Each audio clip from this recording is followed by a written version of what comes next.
For our interview with the guest of the day, I am joined by an associate professor of economics, former staff of the Central Bank of Nigeria, CBN, and former commissioner for finance in Edo State, Emmanuel Balogun, for discussion on foreign exchange matters and NNPCL's $3 billion facility.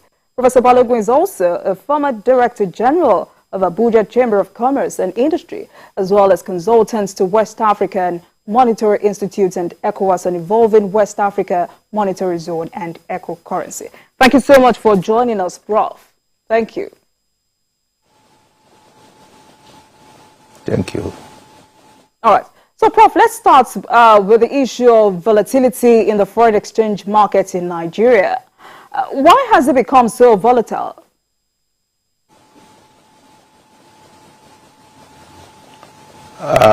It's unfortunate that the narrative about the Naira exchange rate volatility is following this pattern. I say so because the Nigerian Naira is not a traded currency. What that means is that as a third-party currency, the kind of exchange rate regime that we operate, it is not supposed to be volatile, in the sense that we don't trade in Naira. In fact, if we have to buy from foreign goods, we buy and quote our also exports in foreign currency. And the foreign currencies mostly, which we call convertible currencies, they are about four: the US dollar, the euro, the pounds, and sometimes the Japanese yen. Even the Chinese yuan is not a traded currency.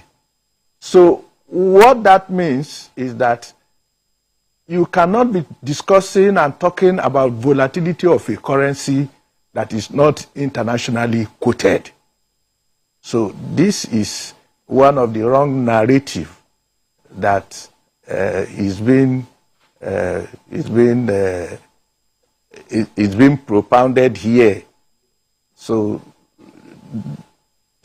in other words, the so-called volatility we're talking about now is as a result of speculative attack on your domestic economy.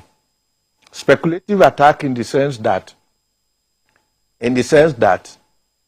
those who have access to the foreign exchange from the official markets have opportunity to round trip and make gains where they ought not to.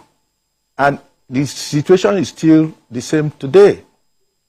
So this perhaps would explain why, for most of us who are trained economists, we would often tell people that it's a wrong narrative entirely to assume that a non-traded currency is volatile.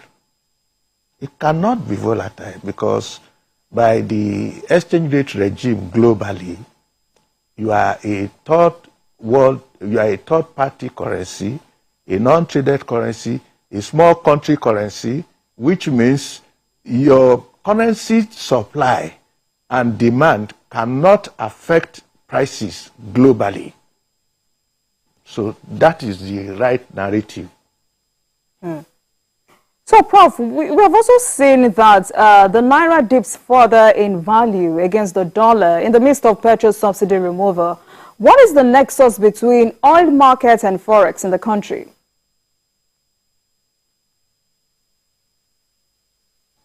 The nexus between oil market and the foreign exchange market, that's a second wrong narrative also. In most cases, people believe that oil subsidy substantially benefits the intended beneficiaries. Intended beneficiaries in the sense that you and I, who are consumers, feel that, look, this oil subsidy, if it is removed, transportation costs will go up, so many other prices will go up. But they often forget that the so-called subsidy was an implicit subsidy that is based on what accrued to the importers. In other words, the price of petrol, for instance, did not change internationally. Even if there are changes, it will be very marginal. But rent seekers, that is, those who profit from applying for foreign exchange from the official sources so as to claim subsidy, are the ones that is making it look as if the policy pursuits all along had been petrol subsidy. No, the policy along had been defective because we have a foreign exchange market, that empower some people to have access to foreign exchange from the official market through round trip, or even purport to import petroleum products.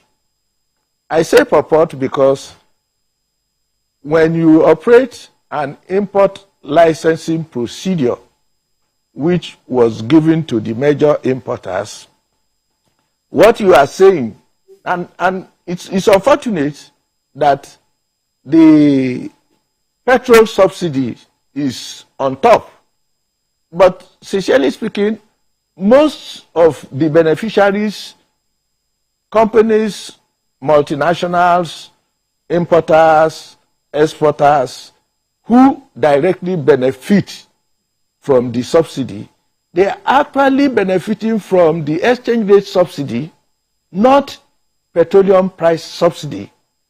Not petroleum price subsidy. As we discuss, we will get to understand the relationship between subsidy, which is a fiscal policy instrument, and also exchange rate regime. That is, you pursue an exchange rate regime that unduly empower those who have access to cheap foreign exchange to speculate and enrich themselves. Indeed, for you to know the gravity of that speculation, the last FAC meeting that was held, of course, the mere fact that they said they removed petroleum subsidy, it wasn't subsidy that was actually the issue at stake.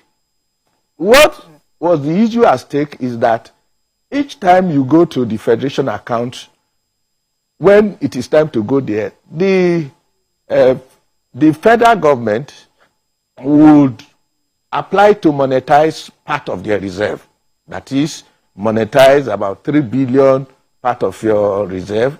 And what that means is that the distributable pool account is credited with the equivalent of that foreign exchange that you are monetizing. And that is what the central bank holds. And once you monetize it, the central bank will periodically have time to sell this foreign exchange to the intended beneficiaries. So where the speculative attack comes in now is that those who are able to package their papers to have access to this official fund have access to it.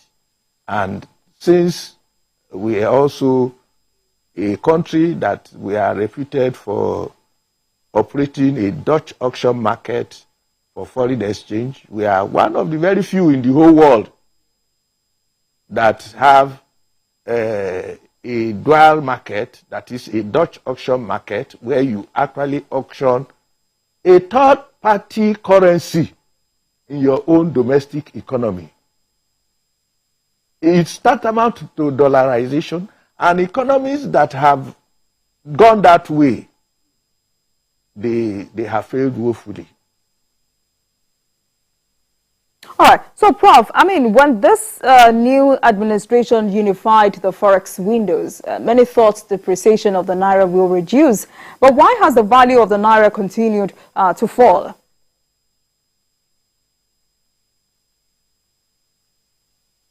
That's the still part of the narrative. In the sense that the so-called purported unification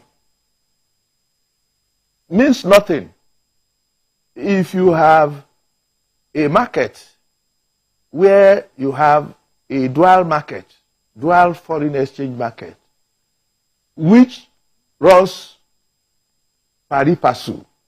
In other words, those who have access to the official market have opportunity to access funds from there, and then they also have opportunity to go to the other market to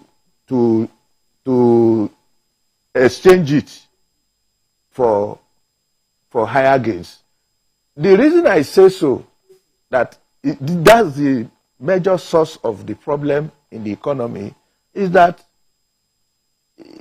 even this so-called unification, you can't be talking of unification of foreign exchange market when, in fact, like as I explained right from the onset, that you do not have a traded currency.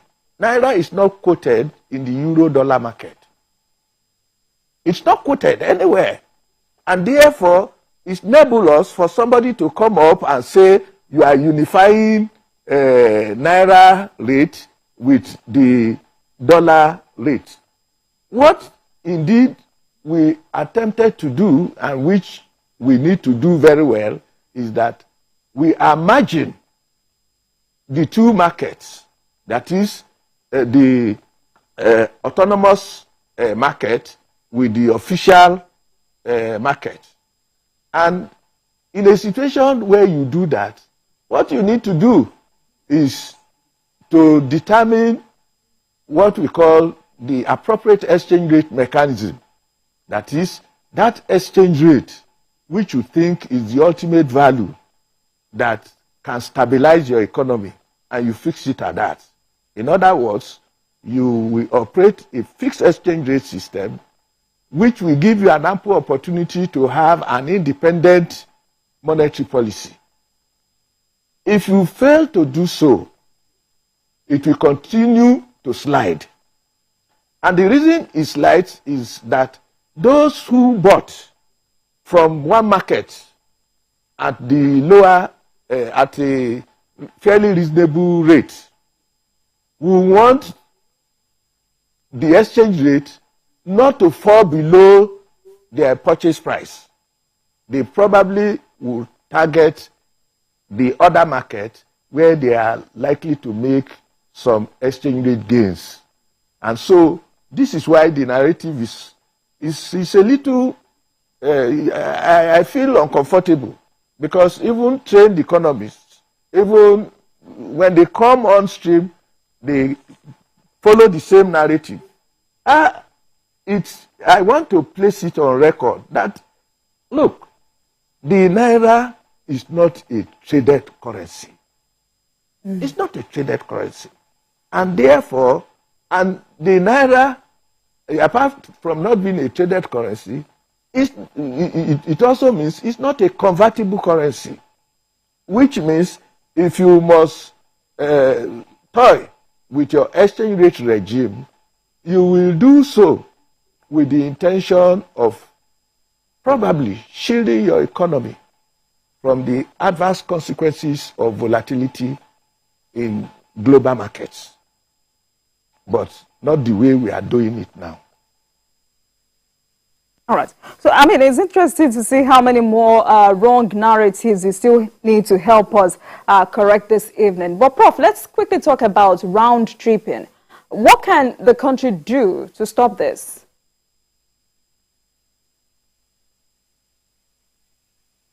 Oh, round tripping is the easiest thing to stop.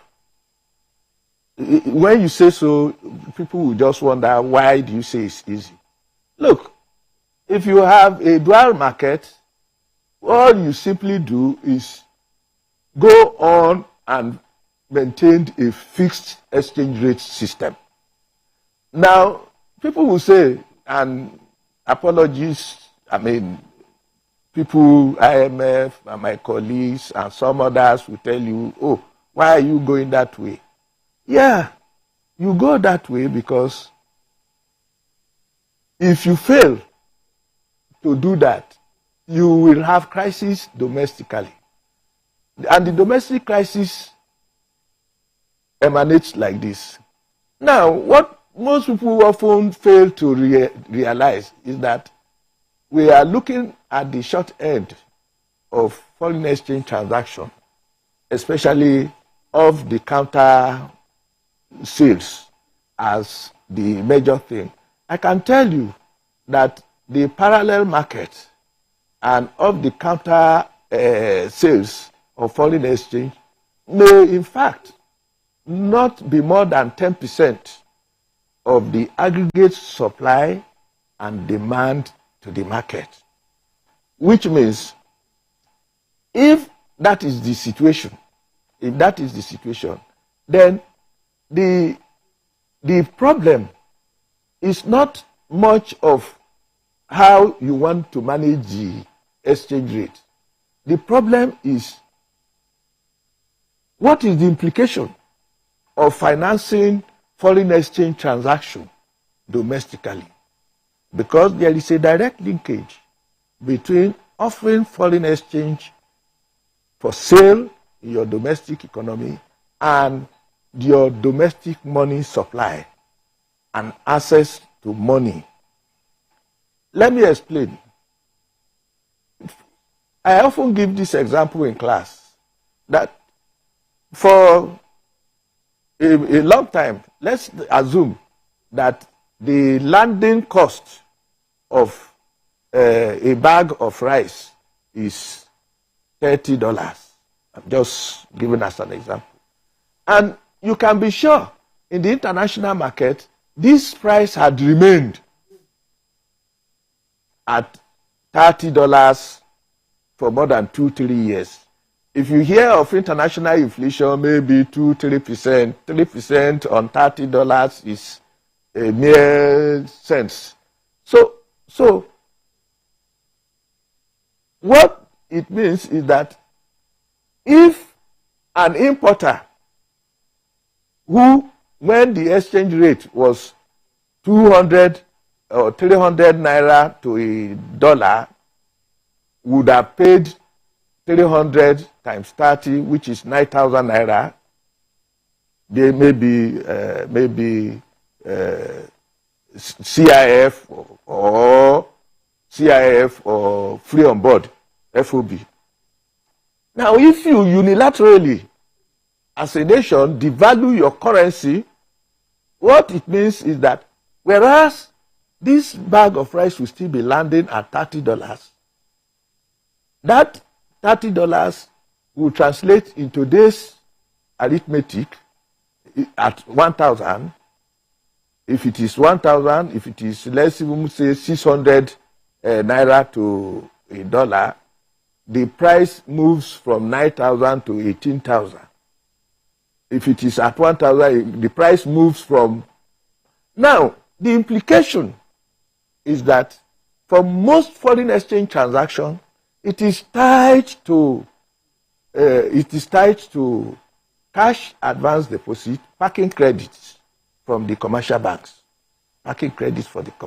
because when you have an invoice to import that bag of rice and your initial deposit, that is cash advance deposits against import, is 9,000, CIF maybe comes to 15,000 naira, you suddenly discover that with this sharp devaluation, even the cost of borrowing and the cost of servicing your debt and financing that import becomes astronomical and counterproductive.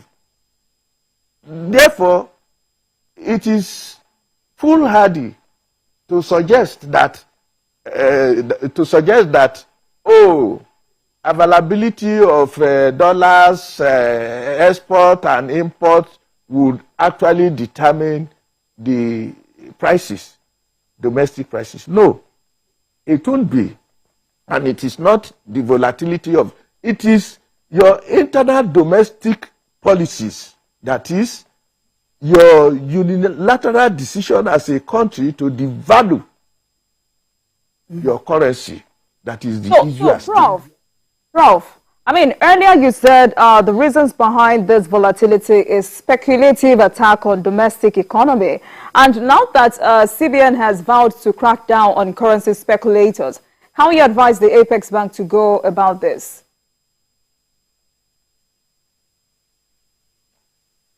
Yeah, the bank has its own fair share of the blames. I say this with due respect to my colleagues and others who are still active there. The reason I say this is that the bank seems to be pursuing a monetary policy stand that is counterproductive. It is counterproductive. They are focusing at the end, that is at the tail end of the FOREX market. But that is not the starting point.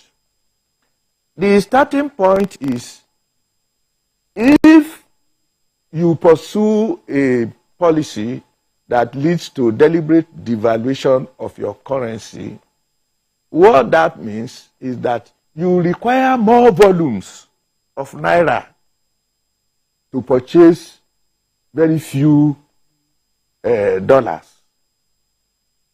To purchase very few dollars. That also means that the purchasing power of your currency has fallen. But that's not the big deal. The big deal is that the financing, because the financing of most of these activities is done by the economy as a whole. And if you classify the economy to household, consumers, investors, government, and the importers and exporters, apparently we often think that it is importers and exporters that need foreign exchange. We often forget that even the importers and exporters, the government, the investors, they are all members of the household. They are all members of the household. And what it therefore means is that if you have persistently devalued and the cost of financing import has risen astronomically, and the income of the household, even the companies too, the business sector, and even government has not changed. It has not changed. Then you'll be drawn into this kind of crisis that we find ourselves. We're drawn into this kind of crisis that we find ourselves. And this is one of the reasons I said, and in an economy, if central bank were up and doing, a devaluing currency is a monetary policy instrument that withdraws money from the economy, which means it is seen as a contractionary monetary policy stand. I need to explain. if, for instance, I have said 80 to 90% of the dollars that we sell in this country is coming from the central bank. Now, when you want to buy this dollar, you pay with naira. And you pay with naira that is already in circulation. So, and when this naira is taken into the central bank. So, it is a contractionary monetary policy on its own. Very contractionary monetary policy. If you now complement it with a monetary policy rule that persistently increase the interest rate, that is monetary policy rate, to such a high level, then you have compounded it. It means you have mopped liquidity from the system. And therefore, then the third major one, which is also responsible for this, is that is fiscal compromise. The fiscal policy, at one time they introduced this treasury single account. Now, what the treasury single account means is that MDAs, that is MDAs, who ordinarily mobilize revenue for the government, when they mobilize this revenue, the commercial banks receives this revenue on their behalf. Now, what the treasury single account did was to say that once this cash balances enters the deposit money bank's account, it is swept within 2 days to the central bank. Now, so Prof, you can see three ways now. You devalue your, yeah? All right, I do apologize, but when IMF said the country's fiscal policies are too weak to boost the value of the naira, what do they mean by this, and what's the way out?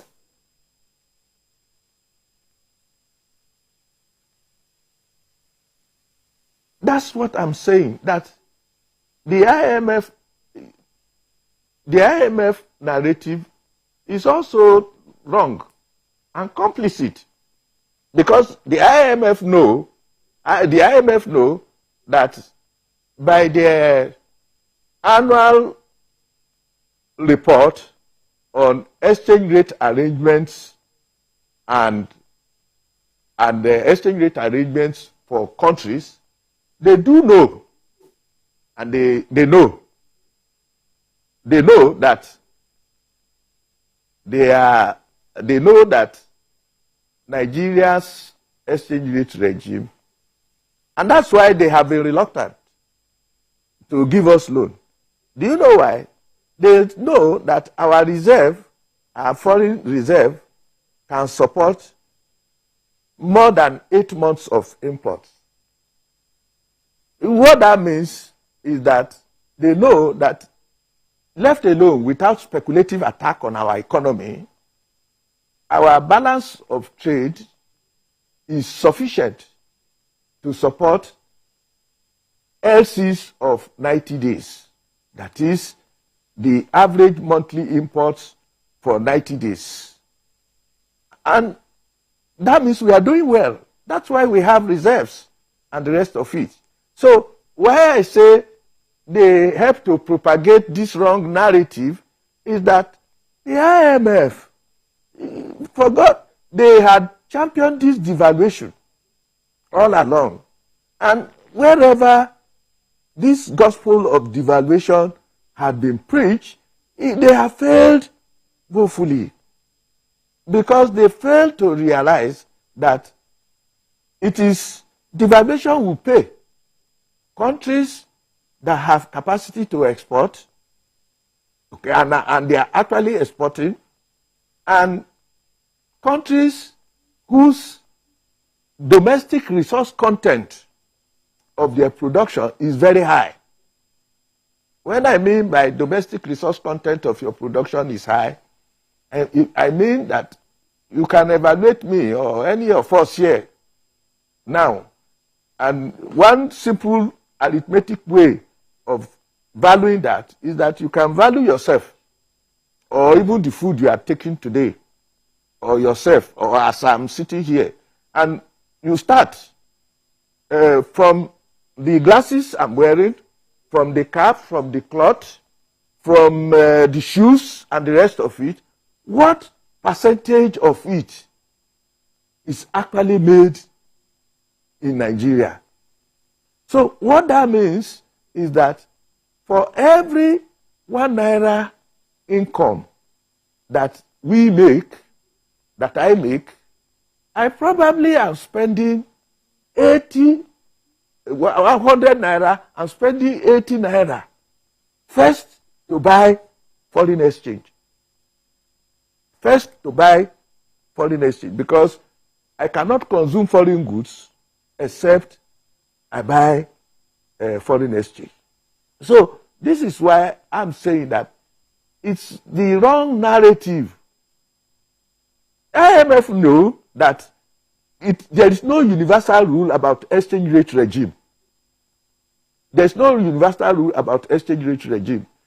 In countries, and that's why for most of the, most like Russia, China, India, and the rest of them, even the BRICS that have come on now, they suddenly realize that, look, you cannot follow the IMF recipe of persistently devaluing your currency.